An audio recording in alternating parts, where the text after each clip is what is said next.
आपण पाहता Sillod express news. Sillod तालुक्यातील शिवणा गावातील नागरिकांसाठी दिलासादायक बातमी समोर आली आहे। प्रतिनिधी सलीम कुरेशी। माजी मंत्री तथा आमदार अब्दुल सत्तार यांच्या प्रयत्नातून गावातील पाणी टंचाई दूर करण्यासाठी महत्त्वपूर्ण पाऊल उचलण्यात आले असून नॅशनल शाळेजवळील हिरीतून आता थेट पाणी टाकीपर्यंत पाणी पुरवठा सुरू करण्यात येणार आहे। शिवणा गावामध्ये गेल्या काही दिवसांपासून पाण्याची गंभीर टंचाई जाणवत होती। नागरिकांना पिण्याच्या पाण्यासाठी मोठी कसरत करावी लागत होती। ही समस्या लक्षात घेता माजी मंत्री आमदार अब्दुल सत्तार साहेब यांनी तात्काळ प्रशासनाला आदेश देत पाणी पुरवठा योजना सुरू करण्याच्या सूचना दिल्या। यानुसार पंचायत समिती सदस्य सलीम भैया यांच्या मार्गदर्शनाखाली पाईपलाईनचे काम युद्ध पातळीवर पूर्ण करण्यात आले आहे।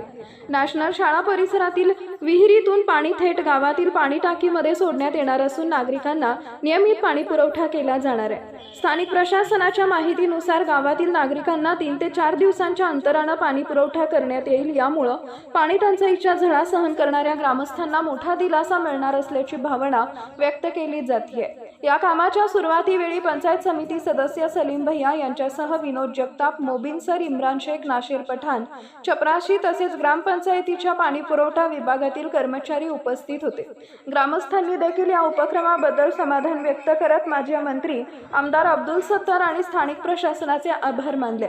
उन्हाळ्याच्या तीव्र झळांमध्ये सुरू झालेला हा पाणी पुरवठा गावासाठी मोठा आधार ठरणार असल्याचं नागरिकांचं म्हणणे आहे। नमस्कार। सत्यासाठी लढणारी आवाज सिल्लोड एक्सप्रेस वृत्तपत्र आणि वृत्तवाहिनी 2018 पासून आपल्या देशातील प्रत्येक जिल्हा, तालुका आणि ग्रामीण भागातील खरी, निडर आणि विश्वासार्ह बातमी आपल्यापर्यंत पोहोचवत आहे।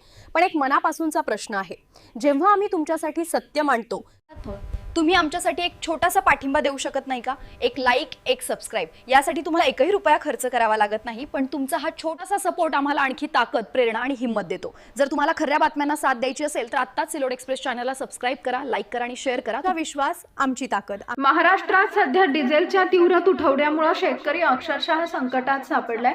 राज्यातील अनेक भागांमध्ये पेट्रोल पंपावर डिझेलसाठी लांबच लांब रांगा लागल्या असून अनेक ठिकाणी शेतकरी आपल्या ट्रॅक्टरसह रात्रभर पेट्रोल पंपावरच मुक्काम करत असल्याचं चित्र पाहायला मिळतंय। खरीप हंगामाची कामं सुरू असतानाच निर्माण झालेल्या या इंधन संकटामुळे बळीराजा प्रचंड चिंतेत आहे। बातमीदार संपादक GS Shaikh.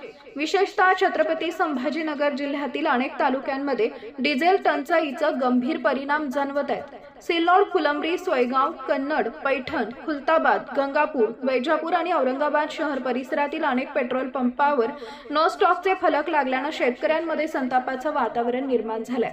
Tractor, rotavator, pump आणि शेतीसाठी लागणारी इतर यंत्रसामग्री डिझेल अभावी बंद पडण्याची वेळ आली आहे। त्यामुळे पेरणी, मशागत आणि इतर शेतीची कामं ठप्प होण्याची भीती व्यक्त केली जाते।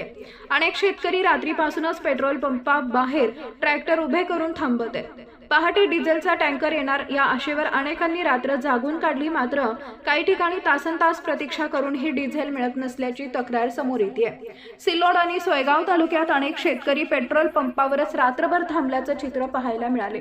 फुलंब्री आणि कन्नड भागातही डिझेल मिळवण्यासाठी मोठ्या रांगा लागल्या असून शेतकऱ्यांनी प्रशासनाकडे तातडीने पुरवठा वाढवण्याची मागणी केली आहे। वैजापूर आणि गंगापूर तालुक्यात देखील परिस्थिती चिंताजनक बनली असून डिझेल अभावी शेतीची कामं खोळंबत असल्याचं शेतकऱ्यांचं म्हणणं आहे।